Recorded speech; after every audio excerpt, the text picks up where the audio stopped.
କରୁଛି ଆମେ ଆସିଛୁ ଗୋଟେ 11 ଭୋଜି ଖାଇବା ପାଇଁ ସମସ୍ତେ ତଳେ ଭୋଜି ଖାଉଛନ୍ତି କିନ୍ତୁ ଆମେ ହଁ ସମସ୍ତେ ତଳେ ଭୋଜି ଖାଉଛନ୍ତି କିନ୍ତୁ ଆମେ 3 ଜଣ ଆସିକି ଉପରେ ଫଟୋ ଉଠଉଛୁ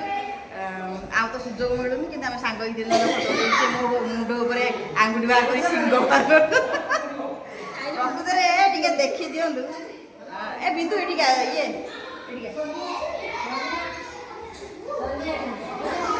ଆମେ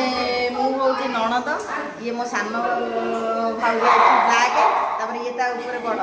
ଆପଣ କମେଣ୍ଟ କରି ଆମ 3 ଜଣ ଭିତରୁ ଦେଖିବାକୁ କିଏ ବେଶୀ ସୁନ୍ଦର ଦେଖାଯାଉଛି ସିଏ ବହୁତ ସୁନ୍ଦର ଦେଖାଯାଉଛି ତାପରେ ଇଏ ସେକେଣ୍ଡ ତାପରେ ମୁଁ ଥାର୍ଡ ବସି ପଡ଼ିଛି ସେଥିପାଇଁ ଚାଲି ପାରୁନି ଛୋଟା ଇଏ ଦେଖୁଛନ୍ତି ହେଉଛି ମୁଁ ହଲଉଛି ଏବେ ଯିବୁ ଆମେ ଭୋଜି ଭୋଜି ଖାଇବୁ ତାପରେ ଯଦି ଗୁପଚୁପ ଏଠି ନଇବ ବାଟରେ ଗୁପଚୁପ ବଇନ ହଁ ମୋର ସବୁଠି ଗେଟଅପ୍ ହେଉଛି ସେମ୍ ତେଣୁକରି ସିଏ ମଲା ମୂର୍ତ୍ତିକିଆ ହଉ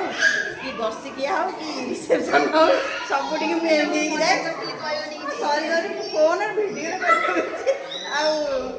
ଯିଏ ଭାବୁଛୁ କିନ୍ତୁ ଆମର ସବୁବେଳେ ସେମ୍ ଗେଟଅପ୍ ଆମେ ଏମିତି ହେଇକି ଯାଉ ଆମକୁ ଯିଏ ଯାହା ଭାବୁଛୁ ଆଉ କିନ୍ତୁ ଆମେ ଯାଉ ଖାଇକି ଭଏସ୍ କରିକି ଆସିବୁ ଏମିତି ନଗଲେ ପୁଣି ଆମର କିଛି ଖାଲୁ ରହିବ ନା ନାଇଁ ନହେଲେ ପୁରା ଝାମ୍ପଡ଼ ଭଳିଆ ଦେଖାଯିବ ରୋଗଣା ମୋଗଣା ଭଳିଆ ହେଇକି ଆସିବ ନାଇଁ ଶୁଖୁଆ ନାହିଁ ମୁଁ ପଳେଇବି ବିନ୍ଦୁ କିଛି କହ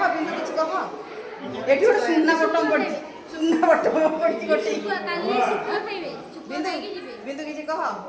ଆମ 2 ଜଣ ଭିତରେ ବିଷୟ ଆମେ ସମସ୍ତେ ସୁନ୍ଦର ଦେଖାଯାଉଛୁ ମୁଁ ଏକୁଟିଆ ନୁହେଁ ନାଇଁ ସତ କଥା କିଏ ସୁନ୍ଦର ଦେଖାଯାଉଛି କମେଣ୍ଟ କରିବ ମୁଁ ଦେଖିଛି